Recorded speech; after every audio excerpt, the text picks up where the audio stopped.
దేశములో మీరు వెళ్ళిన తర్వాత నేను మిమ్ములను నిశ్చయముగా ఆశీర్వదిస్తాను, మీరు స్వాధీనపరచుకునేటువంటి దేశములో అనేటువంటి మాటను ఇక్కడ ప్రత్యేకంగా స్పష్టంగా దేవుడు తెలియపరుస్తున్నాడు. అంటే మీరు వెళ్ళేటువంటి ప్రాంతంలో, మీరు వెళ్ళేటువంటి దేశంలో, మీరు వెళ్ళేటువంటి స్థలములో నేను మిమ్మల్ని నిశ్చయముగా ఆశీర్వదిస్తాను, ఖచ్చితంగా నేను మిమ్మల్ని ఆశీర్వదిస్తాను అని దేవుడు స్పష్టంగా వాగ్దానంతో కూడినటువంటి సందేశాన్ని, వర్తమానాన్ని ఇశ్రాయేలు ప్రజలు ఉద్దేశించి దేవుడు మాట్లాడుతున్నాడు. దేవుడు మన భారతదేశాన్ని ప్రేమించి, మన దేశంలో ఉన్న ప్రతి కుటుంబాన్ని, ప్రతి ఒక్కరిని ప్రేమించి 80వ స్వాతంత్ర్య దినోత్సవాన్ని నిన్నటి దినమందు ప్రభు నామ మహిమార్థంగా ప్రభుని గణపరిచే రీతిగా జరుపుకోవడానికి మన దేశం అంతటా కూడా ప్రభు మనకి కృపను అనుగ్రహించాడు. మనం కూడా మన గ్లోరీ ఆఫ్ క్రైస్ట్ పరిచర్య తరపున నాగార్జున సాగర్ రైట్ బ్యాంక్లో 4 రోజులు ఉపవాస ప్రార్థన కూడికలు ఏర్పాటు చేసి ఘనంగా మన దేశం కొరకు విజ్ఞాపన ప్రార్థనలు చేశాం. కాబట్టి 4వ కూడిక నిన్న ఉదయం 9 గంటల నుండి మధ్యాహ్నం 2 గంటలతో ముగించడం జరిగింది. మీలో కూర్చున్నటువంటి వాళ్ళు బ్రదర్స్ సిస్టర్స్ చాలామంది సాగర్కి వచ్చారు. ఇదే మొదటిసారి. మిమ్మల్ని బట్టి కూడా ప్రత్యేక మీకు వందనాలు తెలియజేస్తున్నా. నేను సాగర్ వచ్చిన వారందరికీ కూడా. కానీ ఘనంగా ప్రభుని కనపరిచాం. ఈ 80 సంవత్సరాలుగా మన దేశాన్ని దేవుడు, మన దేశంలో ఉన్నటువంటి మనమే పరిపాలించుకునేటువంటి కృప, ధన్యత ప్రభు మనకు అనుగ్రహించాడు. మన దేశంలో ఉన్నటువంటి ఉద్యోగాలు మనం చేసుకునేటువంటి అవకాశాన్ని దేవుడు స్వాతంత్ర్యం వచ్చిన తర్వాత కల్పించాడు. స్వాతంత్ర్యం రాకముందు వైట్ కాలర్ జాబులు అంటే ప్రాముఖ్యమైన సివిల్ సర్వీసెస్ సంబంధించింది ఐఏఎస్ కానీ, ఐఆర్ఎస్ కానీ, ఐఎఫ్ఎస్ కానీ, గ్రూప్ 1 కానీ, గ్రూప్ 2 కానీ, ఇలాంటి ప్రభుత్వ ఉద్యోగాల్లో అన్ని కూడా బ్రిటిష్ వాళ్ళు పొందుకునేవారు. మన భారతదేశంలో ఉన్న ప్రజలకు మాత్రం సాదా సీదా చిన్న చిన్న ఉద్యోగాలు, గుమ్మస్తా లాంటి ఉద్యోగాలు ఇచ్చేవాళ్ళు. మనం అర్హులం కాదు, మనకి ఎలిజిబిలిటీ లేదు. కానీ 1947వ సంవత్సరం ఆగస్టు 14వ తేదీ అర్ధరాత్రి మహాత్మా గాంధీజీ గారి యొక్క నాయకత్వంలో మన దేశానికి స్వాతంత్ర్యం వచ్చిన తర్వాత మన దేశంలో ఉన్నటువంటి పౌరులు ప్రతి ఒక్కరు కూడా ఎగ్జామ్ రాసి వచ్చిన మంచి మార్కులను బట్టి అనేక ఉన్నతమైనటువంటి ఉద్యోగాలను పొందుకుని మన దేశాన్ని మనం గత 80 సంవత్సరాలుగా పరిపాలించుకునే కృపా ధన్యత ప్రభు మనకి ఇచ్చాడు. అందును బట్టి ఎంతగానో మనం ప్రభుని స్తుతించాలి. హల్లెలూయా. 80వ సంవత్సరాన్ని, స్వాతంత్ర్య దినోత్సవాన్ని ఘనంగా జరుపుకున్నాం. ఇక్కడ కూడా ఇశ్రాయేలు ప్రజలు 430 సంవత్సరాలు ఐగుప్తు దేశంలో ఉన్నారు. ఐగుప్తు దేశంలో వారు బానిసత్వపు బ్రతుకులను జీవిస్తున్నారు, అనుభవిస్తున్నారు. పాపపు సంఖ్యల చేత బంధించబడ్డారు, కట్ల చేత బంధించబడ్డారు. వారికి విడుదల లేదు, వారికి విమోచన లేదు, వారికి విముక్తి లేదు, వారికి ఆశీర్వాదాలు లేవు. మ్రగ్గిపోతున్నారు, అనగద్రొక్కబడుతున్నారు, అణిచివేయబడుతున్నారు. ఎన్ని సంవత్సరాలుగా? 430 సంవత్సరాలు. ఈ 430 సంవత్సరాల బంధకాలలో ఉన్నటువంటి ఇశ్రాయేలు ప్రజల్ని ఐగుప్తు అనేటువంటి అనుభవంలో నుండి దేవుడు విడిపించి పాలు తేనెలు ప్రవహించే దేశానికి నేను మిమ్మల్ని తీసుకుని వెళ్తాను, కాబట్టి మీరు వెళ్ళబోతున్న దేశంలో నిశ్చయముగా మిమ్మల్ని నేను ఆశీర్వదిస్తానని ఒక శ్రేష్టమైన వాగ్దానాన్ని దేవుడు దయచేశాడు. మీరు వెళ్ళేటువంటి దేశంలో, మీరు వెళ్ళేటువంటి కానానులో, మీరు వెళ్ళేటువంటి పాలు తేనెలు ప్రవహించే దేశంలో నిశ్చయముగా నేను మిమ్మల్ని ఆశీర్వదించబోతున్నాను. అపోస్తలుడైన పౌలు కొరింథీ సంఘానికి రాస్తూ ఒక శ్రేష్టమైన మాట చెప్తాడు. ప్రభువే ఆత్మ, ప్రభు ఆత్మ ఎక్కడ ఉండునో అక్కడ స్వాతంత్ర్యం ఉంటుంది. మన దేవుడు ఆత్మ రూపుడై సత్య స్వరూపైన తండ్రి అయినాడు కాబట్టి, ఆయన ఆదరణకర్త అయిన దేవుడు కాబట్టి, ఆయన ఆత్మ రూపుడై ఉన్నాడు కాబట్టి, ఈ పరిశుద్ధాత్మ ఎక్కడైతే సంచారం జరుగుతుందో, ఏ దేశంలో అయితే దేవుని ఆత్మ సంచారం జరుగుతుందో, ఏ పట్టణంలో దేవుని ఆత్మ సంచారం జరుగుతుందో, ఏ స్థలంలో ప్రభు ఆత్మ సంచారం జరుగుతుందో అక్కడ స్వాతంత్ర్యం వస్తుంది అని. కాబట్టి మన దేశానికి, మనకు దేవుడు గత 80 సంవత్సరాల కిందట స్వేచ్ఛ స్వాతంత్ర్యాన్ని దేవుడు మనకు అనుగ్రహించి సంతోషంగా, ఆనందంగా జీవించే కృపా ధన్యత ప్రభు మనకు అనుగ్రహించాడు. మహాత్మా గాంధీజీ గారి నాయకత్వంలో అనేక మంది ఫ్రీడమ్ ఫైటర్స్ వారు ఫైట్ చేసి జైలుకి వెళ్ళి అనేకమైనటువంటి కష్టపడి ప్రయాసపడిన ఫలితంగా ఈ రోజున మనం సంతోషంగా జీవించగలుగుతున్నాం. ఇశ్రాయేల్ ప్రజలు కూడా 430 సంవత్సరాల తర్వాత దైవజనుడైన మోషే కుటుంబం, ఈ కుటుంబంలో ఉన్నటువంటి 3 వ్యక్తులను దేవుడు లేవనెత్తాడు. పెద్ద కుమారుడు అహరోను, రెండో కుమారుడు మోషే, వారి యొక్క సహోదరి మిరియాము యాజకత్వం ధర్మాన్ని అహరోనికి అప్పగించాడు, నాయకత్వము లక్షణాలని మోషేకి అప్పగించాడు. స్తుతి ఆరాధన praise and worship choir team నాయకత్వాన్ని ప్రవచనాత్మకమైన పాటలు పాడటానికి వారి సహోదరి మిరియాముకి దేవుడు అప్పగించి ఈ కుటుంబం యావత్తును కూడా ఐగుప్తులో నుండి ఇశ్రాయేలు ప్రజలు చరిత్రకారుల అభిప్రాయం ప్రకారం 20 లక్షల మంది ప్రజల్ని నడిపించడానికి దేవుడి కుటుంబాన్ని వాడుకున్నాడు. ఆ కుటుంబాన్ని వాడుకున్నప్పుడు దేవుడు ఇచ్చినటువంటి మాట, మీరు వెళ్ళబోతున్న దేశంలో, మీరు స్వాధీనపరచుకొనబోతున్న దేశంలో నేను మిమ్మల్ని నిశ్చయముగా ఆశీర్వదించబోతున్నాను. ఇది మన వర్తమానం ఈ రాత్రి గల సమయం. దేవుడు నిన్ను ఈ రాత్రి ఆగస్టు నెల 3వ పరిశుద్ధ ఆదివారం 16వ తేదీ రాత్రి ప్రభు ఇస్తున్న శ్రేష్టమైన వాగ్దానం, నేను నిన్ను నిశ్చయముగా ఆశీర్వదించబోతున్నాను. దేవుడు ఆశీర్వదిస్తున్నానని చెప్తాడు. కొంతమంది నమ్ముతారు, కొంతమంది నమ్మరు. బాగా విశ్వాసంలో ఎదిగిన వారు నమ్ముతారు, విశ్వాసంలో బలంగా లేని వారు ఆ మాటను నమ్మరు. కానీ అందుకు దేవుడు ఎక్కడ అన్నాడు? నిశ్చయముగా అంటే ఖచ్చితంగా. ఇంకా మన వాడుక భాషలో బల్ల గుద్ది చెప్తున్నాను అంటారు చూడండి. నిశ్చయముగా ఖచ్చితముగా దేవుడు మనల్ని, తన ప్రజల్ని, తన బిడ్డల్ని ఆశీర్వదిస్తానని వాగ్దానం చేస్తున్నాడు. అయితే దేవుడు మనల్ని నిశ్చయముగా ఆశీర్వదించడానికి దేవుడు ఏం చేస్తున్నాడు? మన జీవితాలలో, మన బిడ్డల జీవితాల్లో, మన కుటుంబాల్లో దేవుడు ఏం చెప్తున్నట్టే 3 అనుభవాలు ఈ రాత్రి మీ దృష్టికి తీసుకొచ్చి వర్తమానాన్ని ముగిస్తాను. మొదటి అనుభవం నిర్గమాకాండంలోనికి వద్దాం. మొదటి అనుభవం నిర్గమాకాండం 3వ అధ్యాయము 7వ వాక్యాన్ని చదువుదాం. మరియు యెహోవా ఇట్లనెను, నేను ఐగుప్తులోనున్న నా ప్రజల బాధను నిశ్చయముగా చూచితిని. హల్లెలూయా. నేను ఐగుప్తులోనున్న నా ప్రజల బాధను నిశ్చయముగా చూచితిని. ఇక్కడ కూడా నిశ్చయము అనే మాటను ఉపయోగించాడు దేవుడు.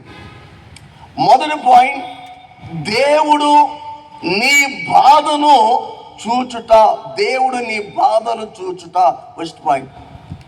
దేవుడు నిశ్చయముగా నిన్ను ఆశీర్వదించడానికి, నిశ్చయముగా నీ కుటుంబాన్ని ఆశీర్వదించడానికి, నిశ్చయంగా నీ బిడ్డలను ఆశీర్వదించడానికి మొట్టమొదట దేవుడు నీ బాధలను చూస్తున్నాడు, లేక నీ బాధను దేవుడు చూస్తున్నాడు. దేవుని ప్రజలు అనబడిన వారు అబ్రహాము కుమారుడు ఇస్సాకుకి 2 కవల పిల్లలు, పెద్ద కుమారుడు ఏశావు, చిన్న కుమారుడు యాకోబు పుట్టిన 12 మంది కుమారులు. ఈ 12 మంది సంతానము 12 గోత్రాలుగా విభజించబడ్డారు. ఈ 12 గోత్రాల నుండి వచ్చినటువంటి సంతానాన్ని ఇశ్రాయేలీలు అన్నారు. ఈ ఇశ్రాయేలీలు అనేటువంటి ప్రజల యొక్క జీవితాల్లో ఐగుప్తు దేశానికి వారి యొక్క 11వ కుమారుడు యోసేపు ఉన్నాడని ఉద్దేశంతో 70 మందిగా ఉమ్మడి కుటుంబం ఐగుప్తు దేశానికి వచ్చారు. 70 మంది కాస్త చరిత్రకారులు, బైబిల్ స్కాలర్స్ అభిప్రాయం ప్రకారం 20 లక్షల మందిగా దేవుడు ఆశీర్వదించాడు. ఎక్కడ 70 మంది, ఎక్కడ 20 లక్షల మంది? అలాంటి పరిస్థితుల్లో వారిని, యోసేపుని ఎరుగినటువంటి రాజు వచ్చి పరిపాలిస్తున్నటువంటి దినాలలో వారికి వచ్చినటువంటి ఇష్యూస్ను బట్టి, వారికి వచ్చిన సమస్యలను బట్టి ఏ విధంగా సరే వారిని హింసించాలని నిర్గమాకాండం స్టార్ట్ అయితే వారిని హింసించడం ప్రారంభిస్తారు. అలాంటి పరిస్థితుల్లో ఈ బంధకాలలో అప్పటికే వారు వచ్చి 430 సంవత్సరాలు అయిపోయింది. 70 మంది కాస్త 20 లక్షల మంది అయిపోయారు. వీరికి కష్టాలు ప్రారంభమైనవి. బాధలు ప్రారంభమైనవి, సమస్యలు ప్రారంభమైనవి, శోధనలు ప్రారంభమైనవి. కానీ దేవుడు అంటున్నాడు, నా ప్రజల బాధను నిత్యముగా నేను చూస్తున్నాను. ఈ రాత్రికాల సమయంలో ఈ గ్రౌండ్లో పరిశుద్ధ ఆరాధనలో పాల్గొన్నా, లేక లైవ్లో పాల్గొన్నా, మనము దేవునికి చెందిన వారం, దేవుని పిల్లలమై ఉన్నాం, దేవుని బిడ్డలమై ఉన్నాం, దేవుని కుమారులమై ఉన్నాం. రోమా 8:14, యోహాను 1:12 దేవుని పిల్లలమై ఉన్నాం. కాబట్టి దేవుని పిల్లలంగా మనం దేవునికి చెందిన వారం. కాబట్టి మనకు వచ్చిన బాధలు, ఒక బాధ కావచ్చు, లేక 6 బాధలు కావచ్చు ఏబులాగా, లేక 7వ బాధ కూడా నీకు సంభవించి ఉండవచ్చు. ఎన్ని బాధలు నీకు వస్తున్నా నీవు కలిగి ఉన్న బాధల్ని దేవుడు చూస్తున్నానని ఈ రాత్రి వాగ్దానం చేస్తున్నాడు, లేక మాటిస్తున్నాడు. నేను నీ బాధను చూస్తున్నాను. ఎందుకు నువ్వు ఆధారపడుతున్నావు? ఎందుకు నువ్వు బాధపడుతున్నావు? ఎందుకు నువ్వు కృంగిపోతున్నావు? నేను నీ బాధను చూస్తున్నాను. నా ప్రజల బాధ. ఈ ప్రజలు ఎక్కడ ఉండాలి? కానాన్లో ఉండాలి. కానీ ఎక్కడికి వచ్చారు? ఐగుప్తుకు వచ్చారు.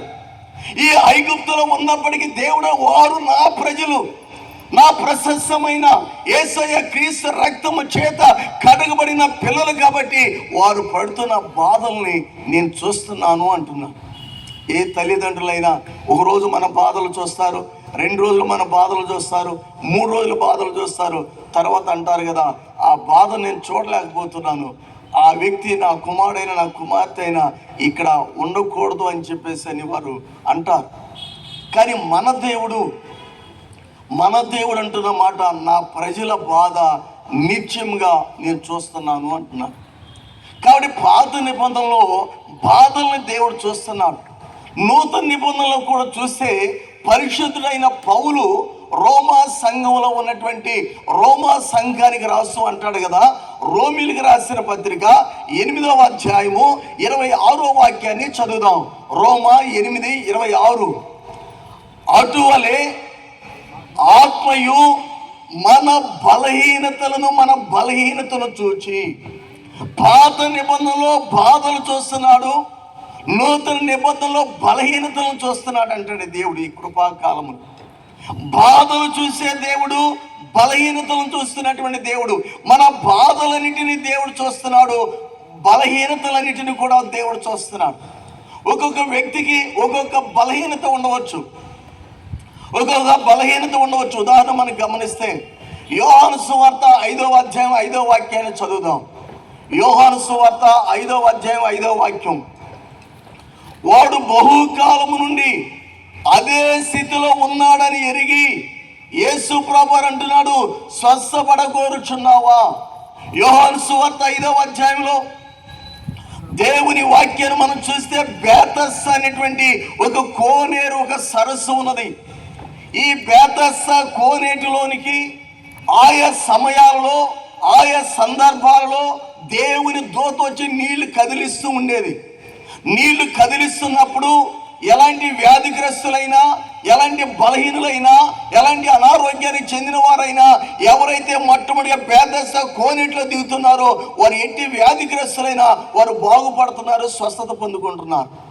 కానీ బేతస్సా కోనేరు గట్టు మీద 38 సంవత్సరాల నుండి పడి ఉన్నటువంటి ఒక మనుషుడు అదే స్థితిలో ఉన్నాడు. 38 సంవత్సరాలుగా అదే స్థితిలో ఉన్నాడు.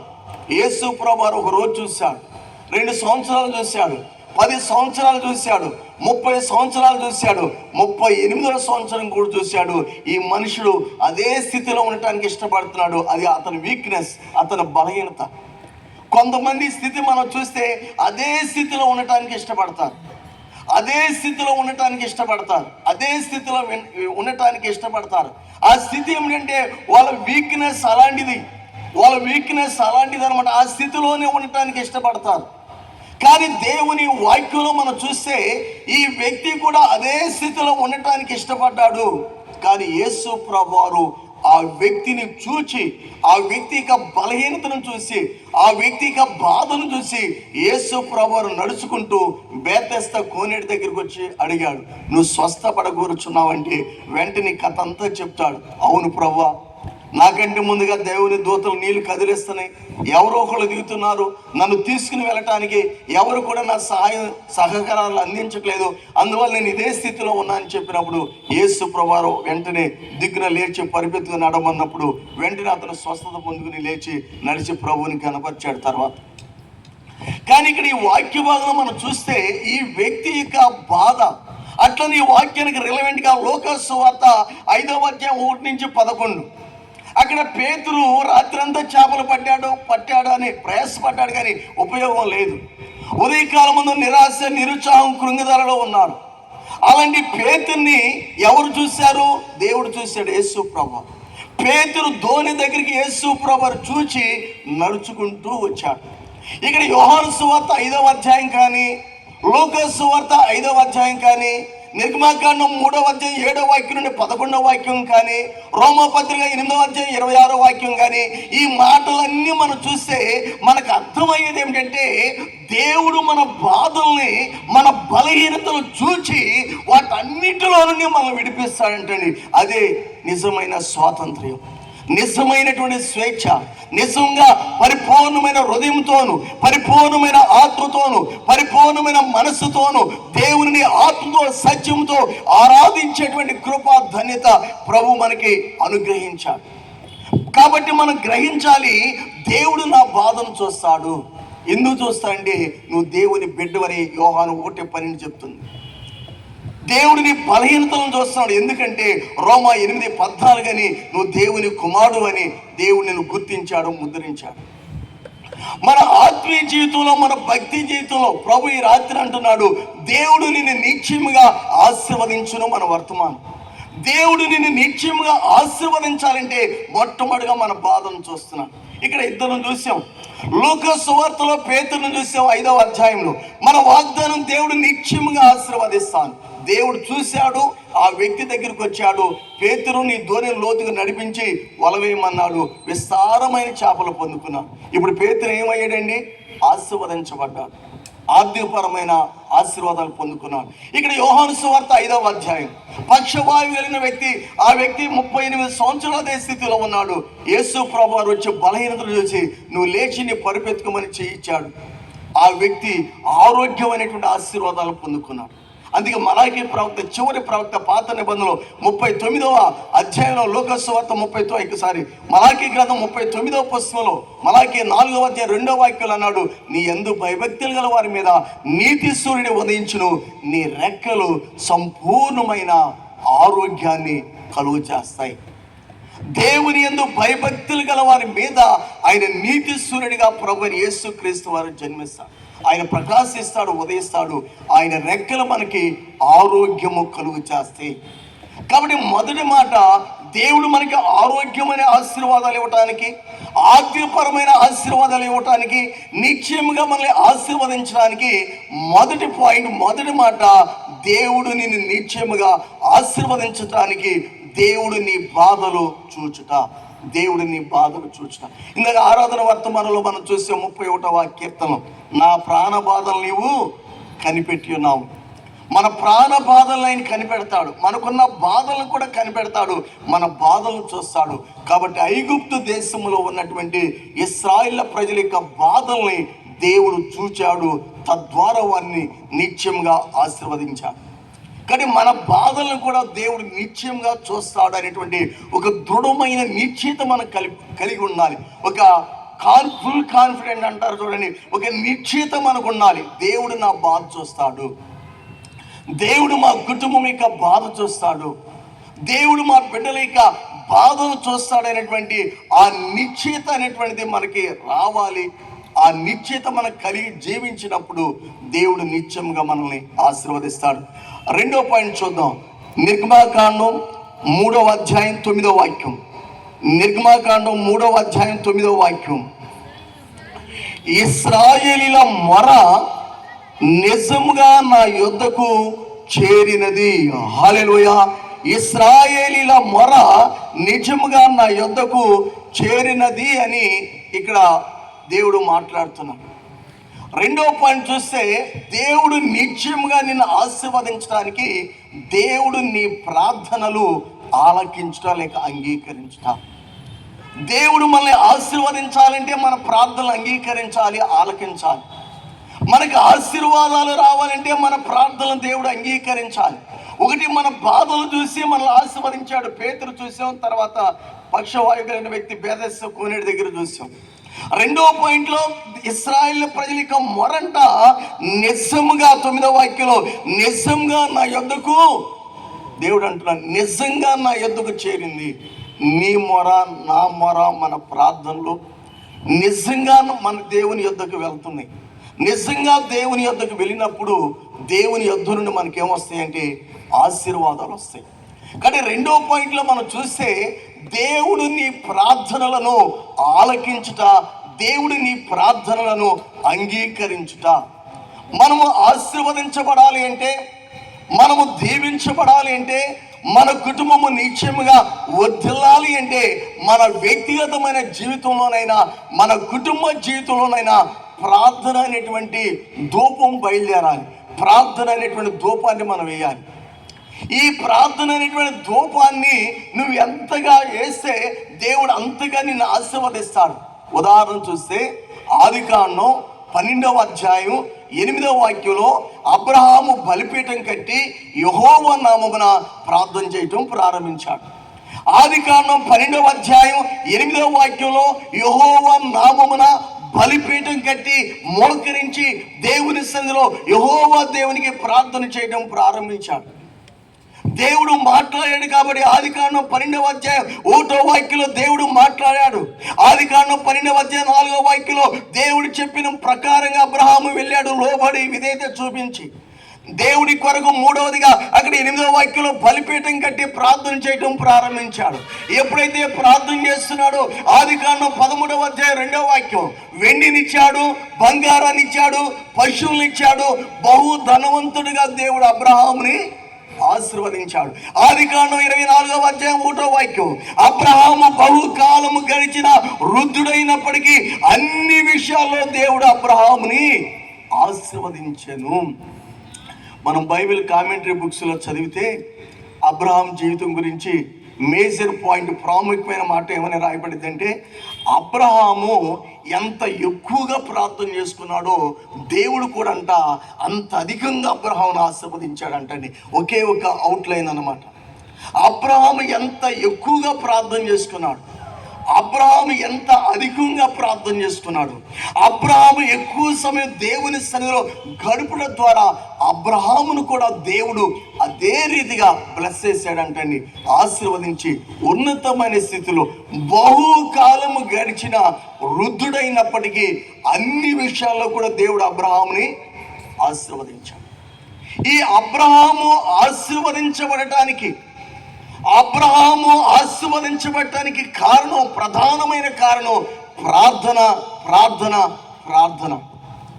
ఈ రెండో పాయింట్లో ప్రభు మనకి సెలవిస్తున్న మాట, మన ప్రార్థనలు దేవుడు అంగీకరించినప్పుడు, మన ప్రార్థనలు దేవుడు ఆలకించినప్పుడు దేవుని ఆశీర్వాదాలు రావటం ప్రారంభమవుతాయి.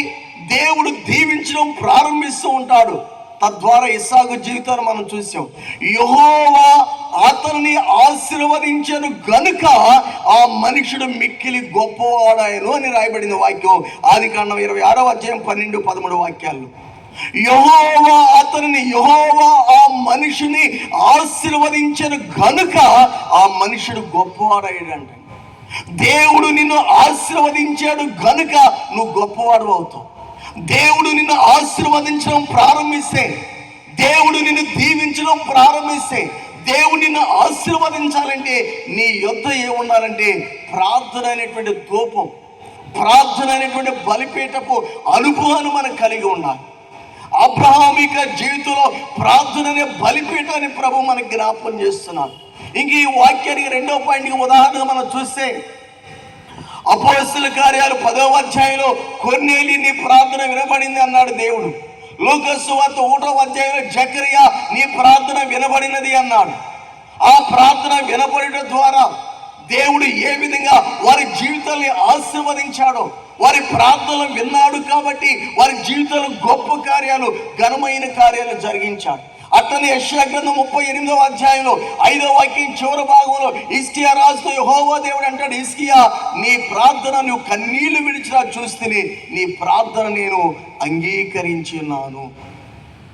కాబట్టి నువ్వు స్వాధీనపరచుకునబో దేశములో నేను నిశ్చయంగా నిన్ను ఆశీర్వదిస్తానంటున్నాడు దేవుడు అంటున్నాడు కదా.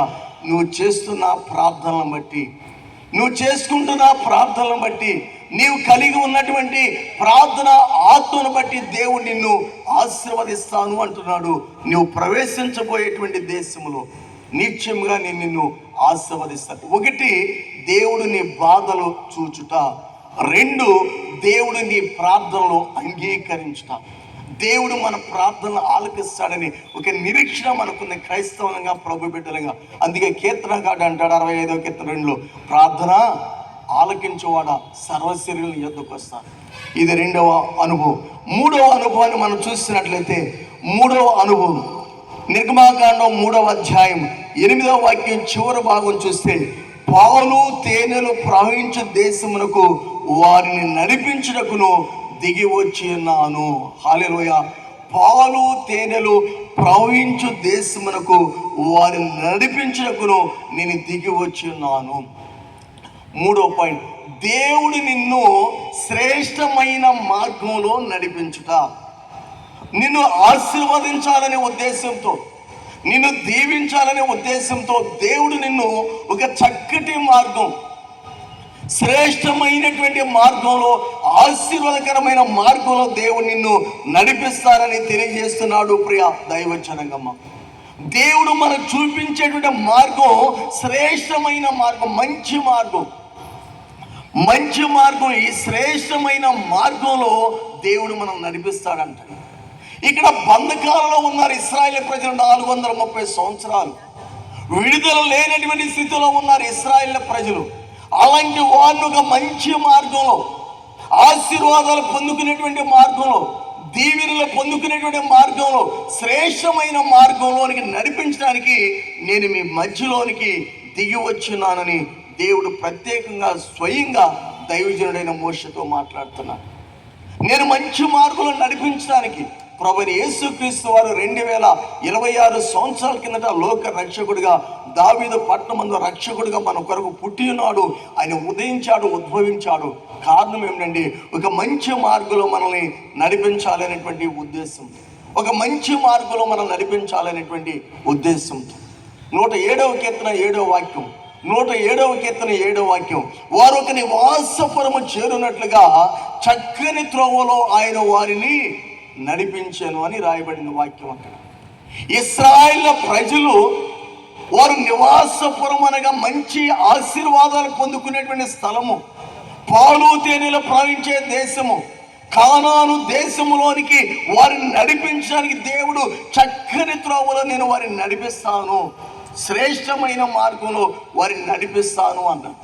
ఎప్పుడు మనం చక్కని త్రోవలో నడిపించబడతామంటే యెషయా 45వ అధ్యాయం 1, 2, 3, 4, 5 వాక్యాలు చూస్తే కోరేషు జీవితంలో నుండి ప్రభు మాట్లాడతాడు. కోరేషు యొక్క కుడి చేతిని దేవుడు గట్టిగా పట్టుకున్నాడు.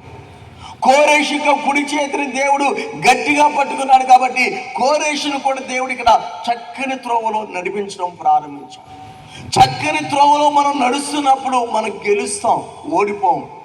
చక్కని త్రోవలో నడుస్తున్నప్పుడు జయాన్ని పొందుకుంటాం, అపజయానికి లోనుకాం. చక్కని త్రోవలో నడుస్తున్నప్పుడు మన విజయాన్ని సాధిస్తాం, కానీ ఎక్కడ కూడా మన ఫెయిల్యూర్ కాం. కాబట్టి ప్రియ దైవ జనాంగమా, ఈ రాత్రికాల సమయంలో ఈ 3 శ్రేష్టమైన లక్షణాల ద్వారా ప్రభు మనతో మాట్లాడుతూ వచ్చినాడు. అందరూ కూడా లేచి నిలబడి వాక్యాన్ని బట్టి ప్రార్థన చేద్దాం. 2 నిమిషాలు